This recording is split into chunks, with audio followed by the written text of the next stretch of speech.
Hi, everybody. Hi, everybody. Hi, everybody, and welcome back to the Talking About the Big Stuff podcast with Michael Cole and Matthew Cravat. I am Michael Cole. And I am Matthew Cravat. And tonight's topic is the death penalty, capital punishment, and whether or not we should end it.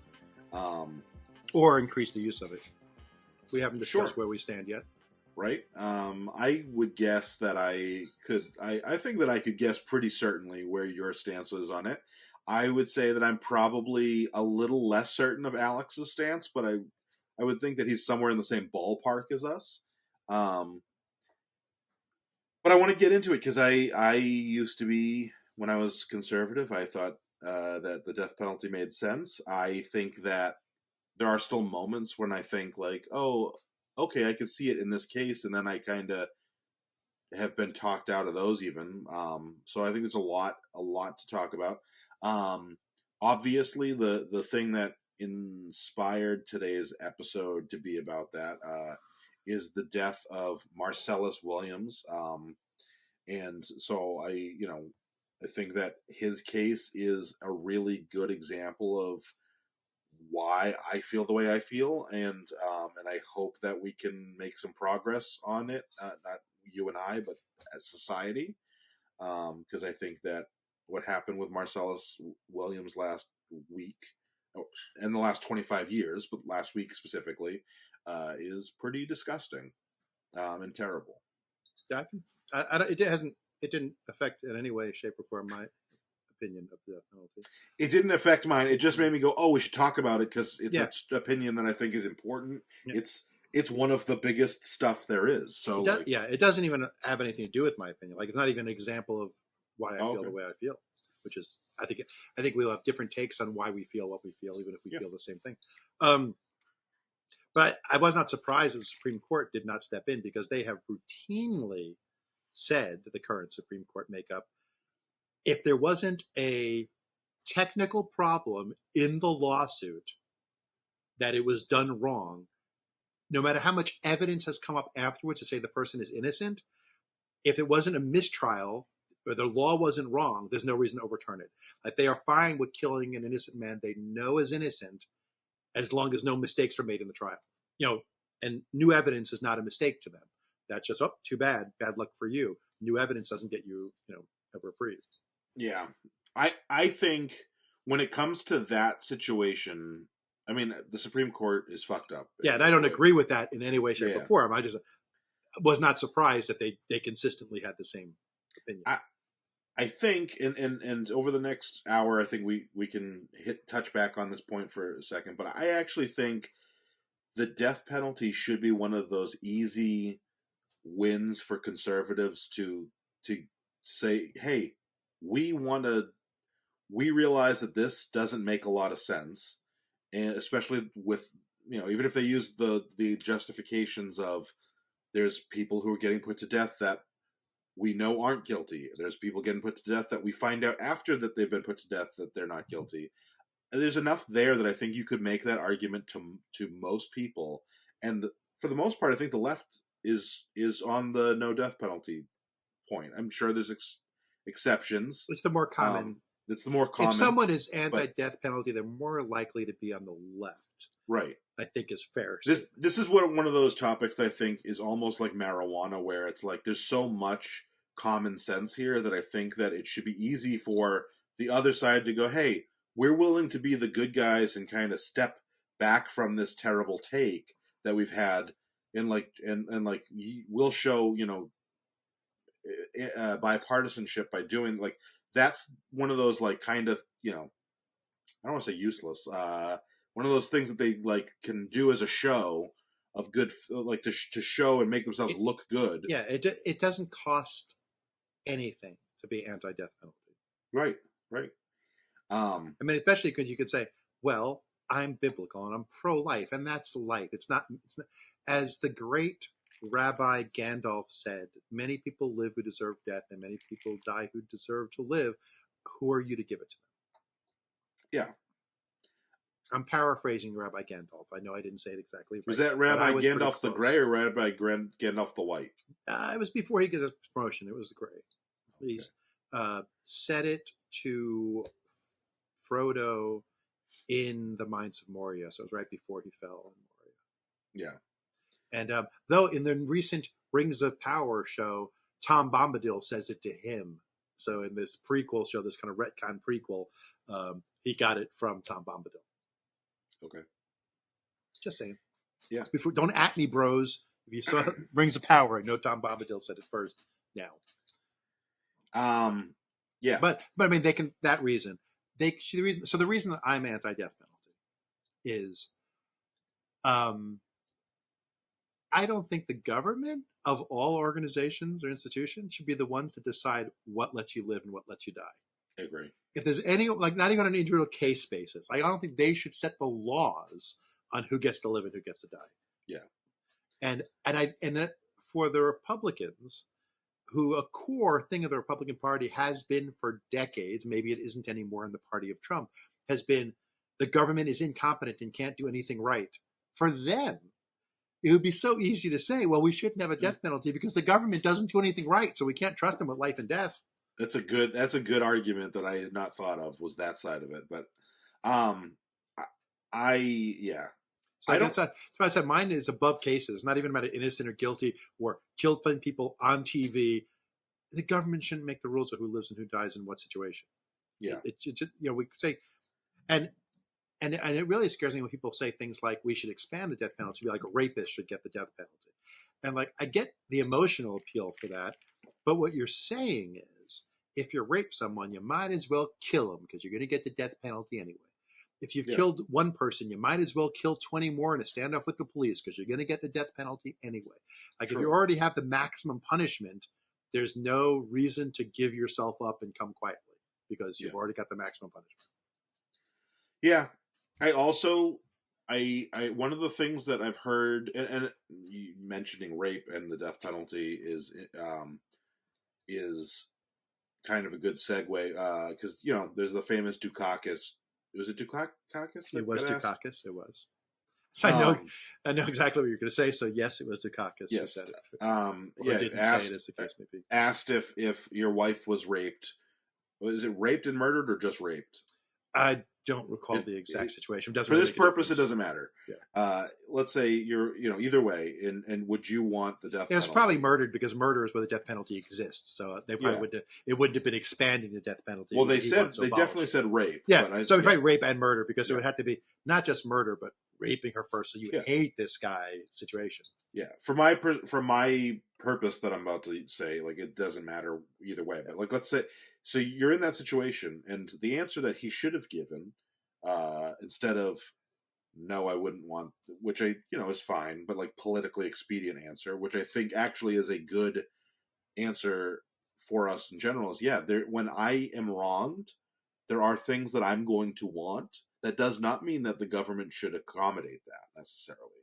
If you and sometimes I get that sometimes there's such a grave miscarriage, not miscarriage of justice, but like offense that, sometimes a judge will say, oh, you know what, you asked for 30,000, but the amount of egregiousness of this, we're going to give you 90,000 or whatever. But like, when it comes, we need to realize that the government should have less emotional. Yeah. I think that the government needs to be, if anything, more detached than the victim. Right. And I think that, like, especially when you have victims and victims' families, because with with the fact that right now it's just murder, you need to have the victim's family in every situation I can think of. But like, when you have those people coming out and saying, hey, given all the evidence here, this shouldn't, like, the government should always. I'm not. This will not make me whole, so don't do it on my behalf. Right. Which was the most egregious thing is that they said, oh, the attorney general who was pushing for to murder him was saying, oh, the family needs this for closure, while the family of the victim was literally saying, don't do this. Like, he was pushing it off like he was doing it for them. Yeah, and I read a little bit about the overall case, so I apologize if I get any facts wrong, but the case happened 25 years ago, so I think it's safe to assume that he spent most of the last 25 years in prison, which is a quarter of anybody's life, basically. Like that is a minimum yeah, quarter. yeah, minimum. Right. And we look at stuff like Hurricane Carter and people who I don't think Hurricane Carter was ever on death row, but he was wrongfully accused. We look at people who are wrongfully accused, and when they get out, we owe them something because we sent them for 20 or 25 or whatever years. We took their life from them. But at least like Hurricane Carter got out and he had 20 to 30 years afterwards, and you can have meaning and you can do things to make your life. You're never going to get that back. You're never going to be made whole, as you just said. But like there can be a huge amount of good that comes from, hey, we fucked up for 20 years, but we didn't kill you, and now if you go into jail at 20 years old, which a lot of death penalty offenses, they're like 20 years old. And if you go into jail for 20 years, you're coming out my age. And if I'm in good health, could live another 60 years. Yeah.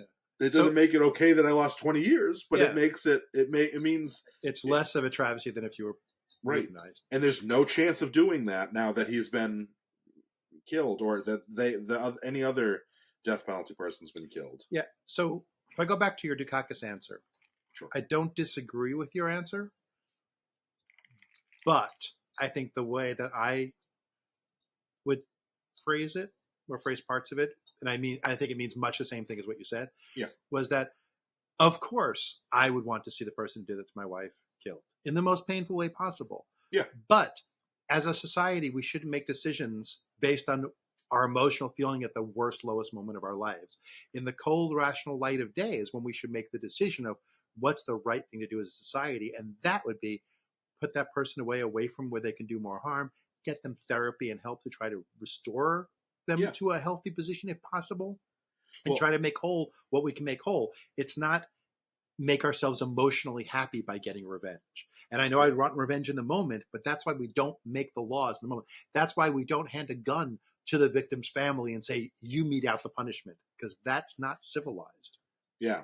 Well, you're talking about retributive justice versus restorative justice. And justice is one of those things where, you and I have talked a bunch about like. And you're wearing Batman, which is funny. So I should go change my Punisher shirt. Then we It just was the top of the pile. No, but restorative justice versus retributive justice is, to me, it's one of those things where, like, you can have, we've talked about the gay marriage doesn't mean all marriage is gay. It's changing the word, but justice is such a specific concept that I don't really believe you can have multiple kinds of justice on the average case.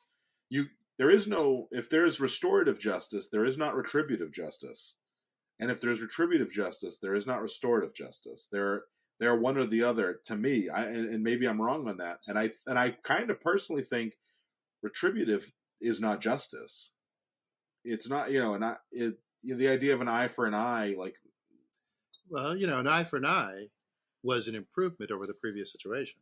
Sure. An eye for eye means don't kill someone for poking out your eye, just poke out their eye. Where, like, chopping up people's hands for stealing things was the rule. Like, death penalty for everything was the rule. So eye for an eye was a pulling back and say the punishment should fit the crime. Yeah, absolutely. So it's actually not that bad in that regard. Yeah, but the point is that just punishing someone, and with violence especially, or with sadistic conditions, doesn't make the world a better place. Just makes you feel better because you think they deserve to be punished. It doesn't make the world a better place. It doesn't make the person better. Doesn't make the victims better. Doesn't do anything to help anyone. And right now, the death penalty is such an issue in America. I think probably worldwide, but I'm pretty America-centric. That they're having most civilized countries don't have death penalty. There are very few civilized places that have death penalty. Well, and we have. I'm going to use that as a level of what civilized means. If you have a death penalty, it's hard to say you're civilized. So we have what we would probably consider a civilized version, which is lethal injection. Which I don't mean that. I don't mean you and me. I mean America likes to kid themselves that it's a civilized. as opposed to beheadings or hangings or any of those more gruesome, Which, even the electric chair. But now because of that civilized, we're getting to the point where not pharma companies, because actually, did you? I know you don't love John Oliver, but John Oliver did a big thing about tracking down who makes the chemicals, and it's like a printer company or something crazy. Yeah, no one invented it recently, so they've existed forever. Yeah, and so they just have like this like big huge budget that is like a black line budget where because they don't have to fill that out because it's to keep the anonymity of us providing the lethal injection chemicals to states that offer that, and there is some federal death penalty, but so I have a friend. I had a friend. He passed away years ago, but he was not executed. But he had a song about the death penalty, and it's called "When the Lights Go Out" about electric chair, and it had a lyric that was to lighten the mood for a moment. In some states they give you gas, die with dignity, die with class. In the state we're gonna fry your ass when the lights go out. nice. I always thought that was a good lyric, just to lighten the mood a little bit. Yeah. I'm not opposed. When I said that I wanted it to be respectful, I don't mean that we're not going to be funny on this. I'm not making fun of a victim. Yeah. So I have a friend who's in prison for life currently. No chance of parole currently. So his only hope would be a sentence being commuted or pardoned or new evidence coming up, because the evidence he was convicted of was flimsy as hell. But he's black and it's North Carolina, so why wouldn't he go to jail for life? Yeah. But like, executing him would be more of a punishment to his family, who, even if he was guilty, which I don't think he is, but even if he was guilty, his family did nothing wrong. Yeah. Like, at least right now they can visit him. They get phone calls from him. They send letters to him. Why should his family be punished by execution just because we want to incarcerate him so that he's not a danger, even though I don't think he's guilty? Yeah. That's one of the things. Another thing I hate about the death penalty. It's a punishment to everyone, not just I guess the least punishment to the person you're executing, because they won't know about it after it's done. Everyone else in their family has to deal with the loss forever. Yeah, I agree. Have you been anti-death penalty for most of your life, or forever, or? When I was younger, I was generally anti-death penalty, but I would be like, if it was something that's obvious and clear, it was on camera, we know they did it, I didn't have as much of a problem with it until a former manager and mentor of mine made the argument that I made. He looked at me and goes, Matthew, is the government, the organization you want, choosing the rules over who lives and dies? Yeah. Isn't that why poor black people die and rich white people don't? Yeah. And I was like, oh, you've just changed my opinion completely on it with that twist, that the government shouldn't be the one making the rules, because they're not going to make them fairly. Even if you were to assume they never make a mistake, which obviously they do, but even if they didn't, the rules over who lives or die would never be created fairly, let alone applied fairly. Right. Yeah, that makes sense. I don't remember the transition from me being in favor. I think I was always. I think whenever a point that I was presented with people get executed that didn't do it, still, because keep in mind, I came of age in a time where DNA was a thing, like a measurable thing. DNA's always been a thing. DNA was a testable thing. Acceptable evidence in a court of law. Right. So, like, to me, and sometimes this is the CSI-ification of the world. I would think that means that there is a little more perfectness. But what I find now is that DNA can be really good evidence to exonerate. I find it really suspect to incriminate, which matched with other evidence. Maybe you say, oh yeah, there's DNA all over the place and A, B, C, D, E, F, G evidence, and we put him in the jail forever. But, if you had presented me with that idea earlier in my life, I think I would have always been on the right side. But I thought for a little while that the people who died on death row were probably, or more often than not, if I would guess that I would thought they were 99% of the time guilty. And the fact that I didn't think that 99% was a problem is a problem. It's a problem in itself. Yeah, but 1%'s okay to make mistakes. But I also look at the death penalty in the broader sense societally, the way that I look at spanking. I understand. No, not sexual spanking, but corporal punishment for your children, not for your children, for children. Um, I think that there is a time where we didn't know better, and we're no longer in that time. And I don't think that it is a bad thing on us to say, hey, we used to do this thing because we thought it made sense, and we now know from science and all these other things that it does not make sense, and we're sometimes getting it wrong on top of it. And so we don't do that anymore. And I think that part of our societal problem, and I really do believe this, is we don't like admitting mistakes. And it's like, well, I would rather you admit a mistake.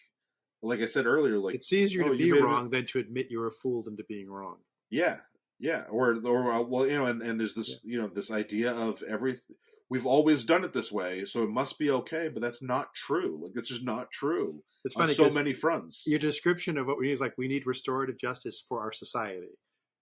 It's okay to forgive ourselves for having done it wrong. Yeah. Let's just fix it moving forward. Let's move forward and try. I really, there's going to be injustice. There's always going to be injustice, and that's I don't want to say it's okay, but it's understandable. So you're going to have people go to jail for too long for murders and rapes and other violent crimes. There's I don't want to get into this is a separate topic. I don't want to get into the things we don't think people should be going to jail for anyway, but murder, I think most people are on the side of, yeah, you should go to jail if you commit murder. And what that jail is a different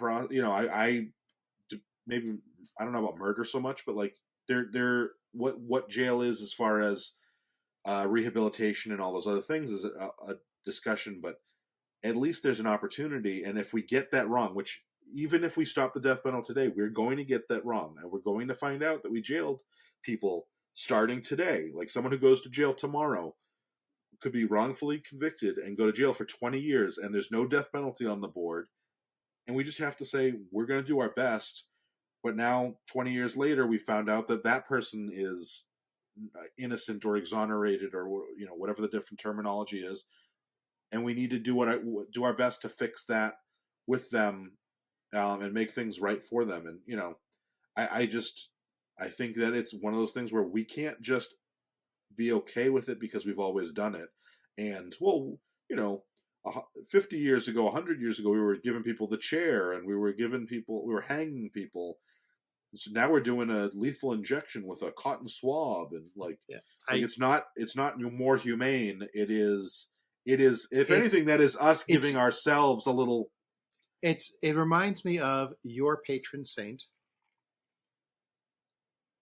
I don't know who this is. Saint Carlin. George Carlin talked about shell shock, eventually turning to post-traumatic stress syndrome disorder. We made it painless to say, so now we don't have to treat it. Yeah, we made it so soft and gentle, so many syllables, so disconnected from what it really was. Shell now shock. we don't feel like we have to do anything about it. Like someone came back with shell shock, we need to help them. Someone came back with post-traumatic stress, and they're fine. And it felt the same way with the way you're describing the evolution of ways that we killed people, from crucifixion to hanging to the guillotine, to the firing squad, to gas, to, just a needle in your arm, you fall asleep. And we feel like, that's so humane. All we're doing is putting them to sleep. Yeah. And it makes it easier on your conscience. Like if you had to strangle every person to death personally, maybe people wouldn't be so anxious to do it. Yeah. I am interested. Alex, I know that the audience can't hear you, but I am interested on your take. So, throw it in the chat there, Alex, and we'll read it out for you. So there was a TV show before you were born. Maybe you saw it somewhere. Soap. Did you ever see Soap? With Billy Crystal? No. With Billy Crystal, yes. I've heard of it, but I've never seen it. Yeah. There was, when the last season, when it got really, really kooky, Not that it didn't start out kooky, but Bert, Billy Crystal's character's father, got taken away by aliens, and when he and a like first century Jew escaped the ship, they did it through time travel. They ended up like in the arena in Rome, like about to be thrown into the lions, and there's a scene where the first century Jew turns to the guards and goes, "But we're Jewish." Though Bert is not. He's lying for Bert. Bert's not. And the response is, "The lions won't care." And it was, but it was a great, that was our civilized executions then. Throw them into fight a gladiator or a wild animal. Yep. On the planet Gady Prime, you'll be drugged and forced to fight the Baron's nephew, the Nay Baron, just for entertainment of the masses. Dune? Yeah. Hey, I got one. You got one. Good job. Yeah. Alex threw his thoughts in the chat. Let's see what he says. Alan, I am very pro death penalty for traffic accidents. Interesting. You mean like just all traffic violations or only ones that like accident? He says, I do not see any real use for the death penalty. I have not seen a real purpose for it. I would rather see folks have real rehab. And I agree. Yeah. I think you need to ask yourself, like you were talking about earlier, the definition of justice, which you need to define before, like is there restorative? Is there what does justice mean? I mean, that's the tough thing. As a society, we don't have a shared definition of the word. It's way too vague.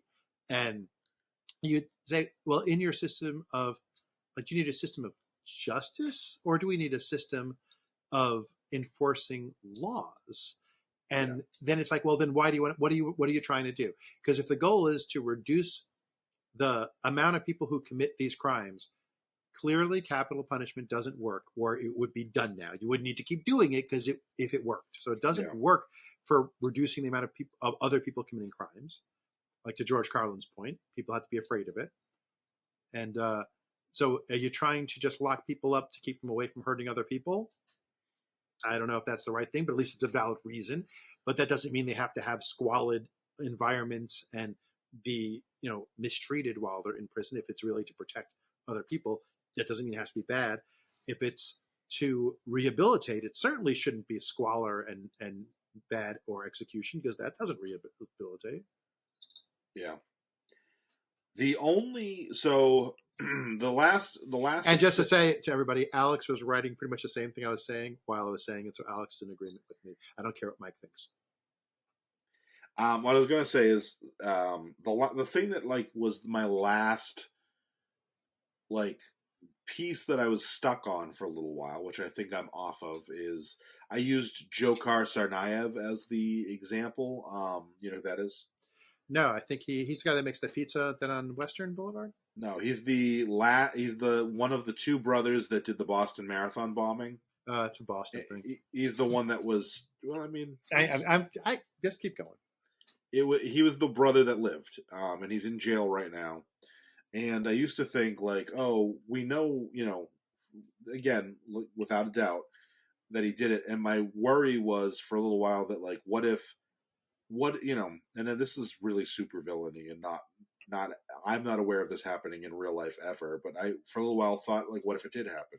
And I would think about Osama bin Laden and stuff like that. But what if them being alive creates new terrorism for they're able to communicate.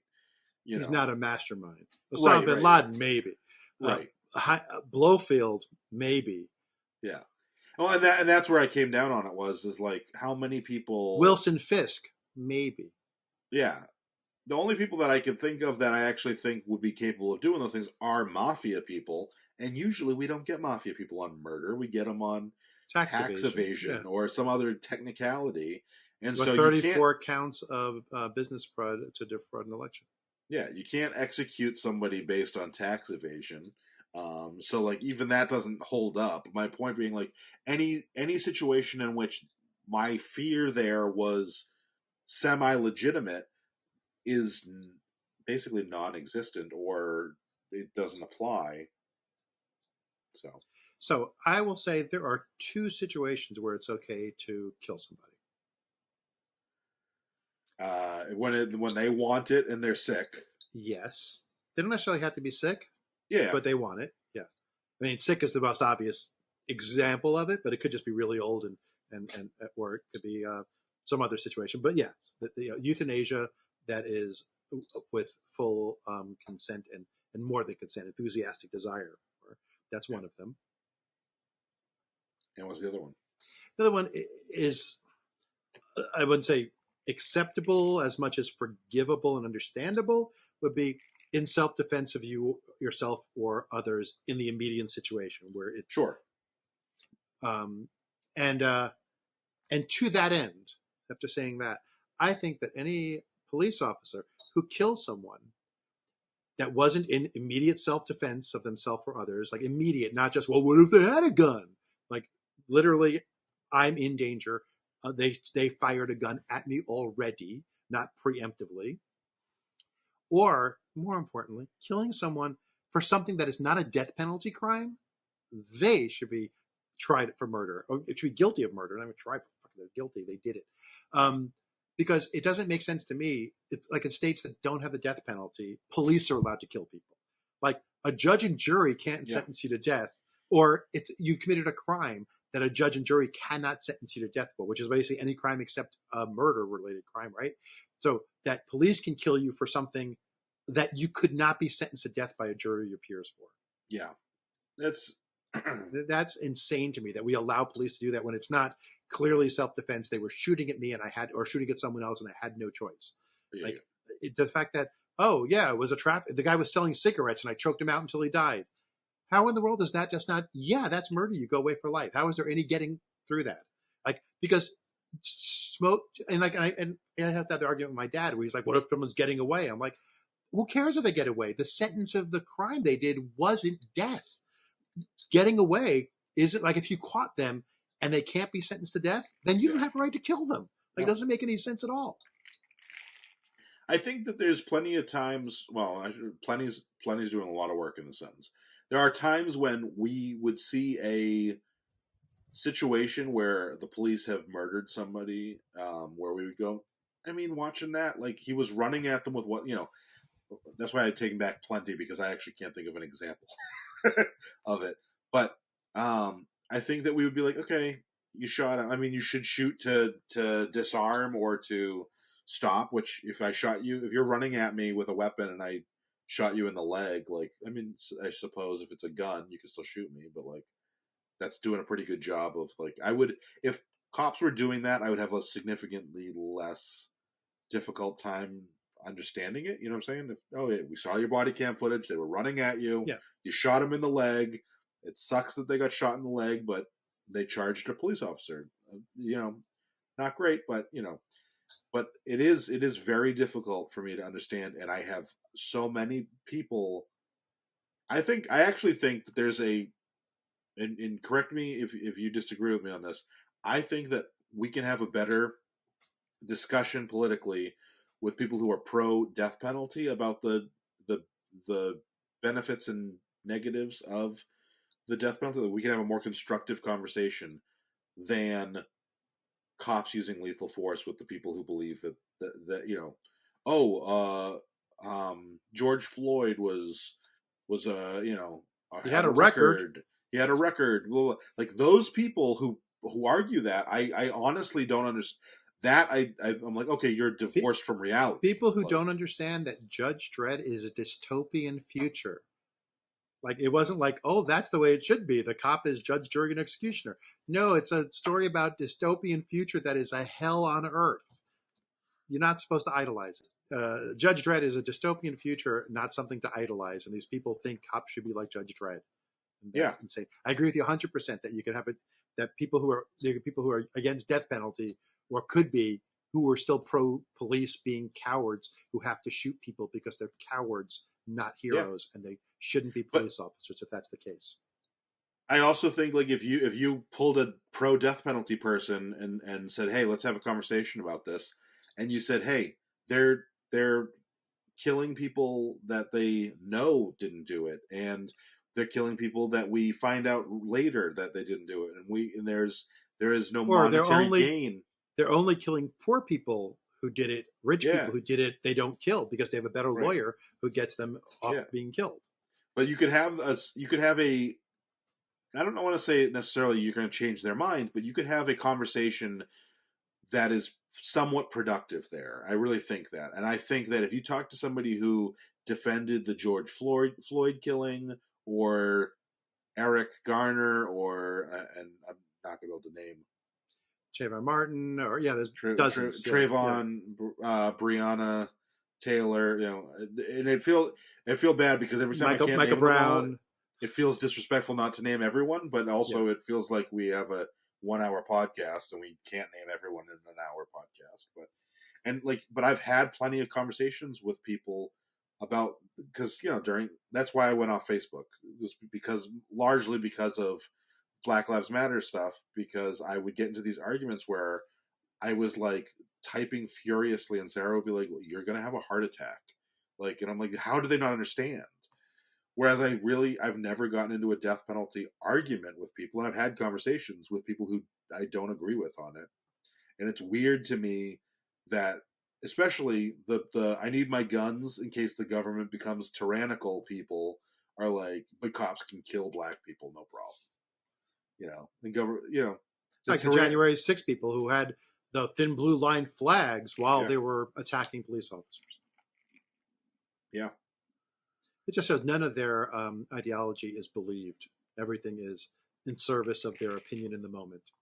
I think that that's true on a higher up level. I think that there are people who don't see the inconsistency and I don't want to say because I don't think the ideology is. I don't think their ideology is true. Like they're like, I don't like black people, so I support police. Yeah. And they say, I support police. And you go, what about Capital City Police? Oh, not those police, not the FBI. Oh, they're not good. Like, well, you either support them or you don't. If the real reason was you support them or you don't, the real reason is you don't care if black people are killed, so you say you support the police in that case. You do care about taking over the government in a violent overthrow, so you don't support the police who stopped you from doing that. Yeah. Having it be about supporting the police is a red herring. That's not the real political opinion. Right, I agree. And saying you're pro-life. You're pro-life, but you don't believe in giving a pregnant woman free health care because you don't care if she dies in pregnancy. You just don't want her to make a choice to have an abortion. Yeah.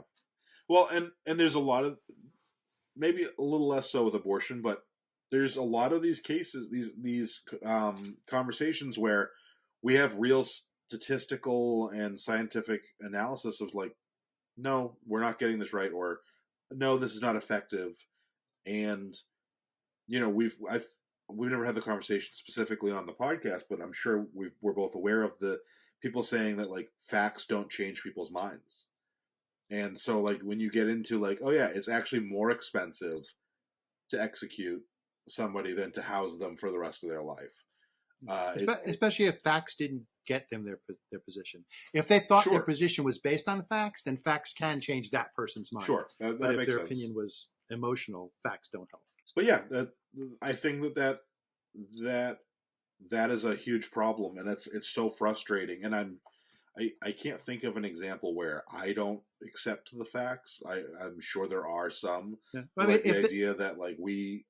Yeah, if their opinion was based on facts, if they said these are the facts I believe are true, that's why I have my opinion, then new facts can change them. If their opinion is I think people deserve what they get, then and they may say, well, here are some facts that back me up, but the facts are not going to change them because they don't believe it because of the facts. The facts are justification for what their emotion believes. Yeah, that's a fair point. Not to get too off topic, but I feel like that is kind of the conversation that we've had as a country since the first debate with the immigrants, the Haitian immigrants conversation, where people are like, yeah, but they're here legally. Well, they shouldn't be. And it's like, oh yeah, like we have these fights all the time where it's like, but you like it's partly moving the goalpost, and it's partly like, well, there's nothing here other than like I just feel this way. Right. Any reasons I give you are justifications for my feelings, they're just after the fact. They're not the reasons I have the feeling. Yeah.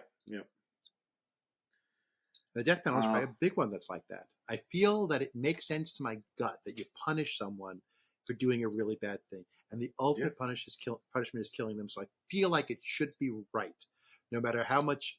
Like, and I'll say, oh well, so people that person won't do it again. Well, life in prison, they wouldn't do it again. Well, Yeah. it's so that other people will be afraid to do it. Yeah, but people still do it, so that's not working. Yeah. Right. Well, but it's because they'll just come up with another reason because the reason isn't the reason. It's just trying to come up with a justification.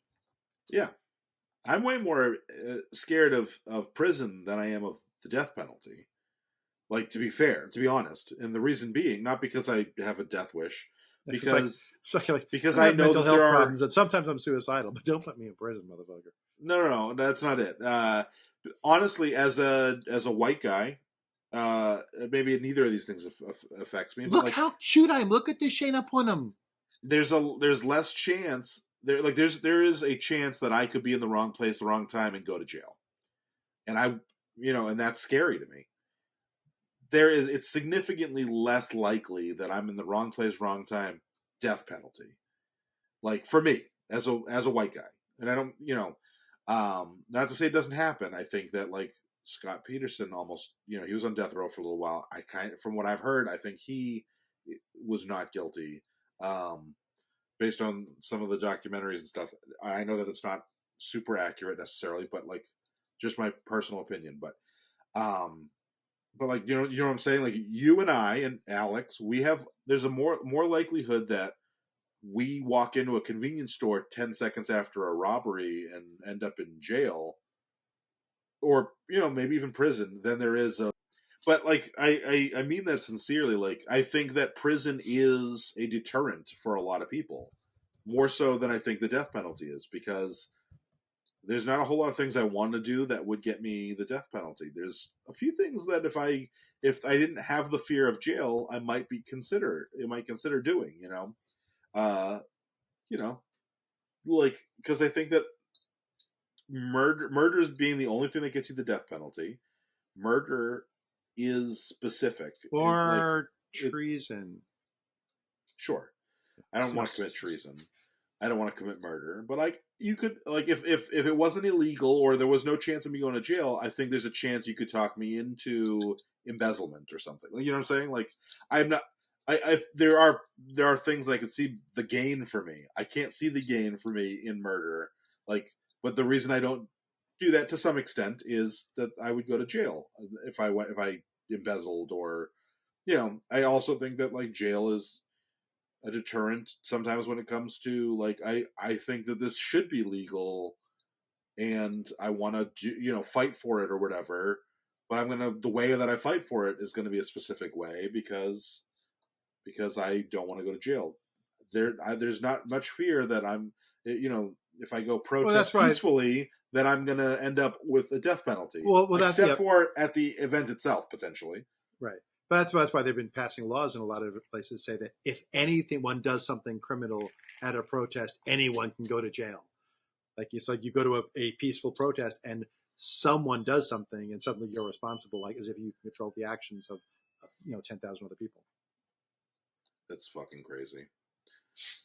But and they specifically did for things like the organizers can be held like responsible for murder if someone gets killed at a protest. So as a way to say, don't organize protests. We don't want, we want this way. It'll stop you from being able to have protests because we're going to hold you criminally responsible for something you didn't do or didn't plan to happen. Wasn't the logical outcome of what you did. Yeah. All right. Do you have any last points that you want to make before we start getting to the wrap up? No, I don't. Nope. Okay.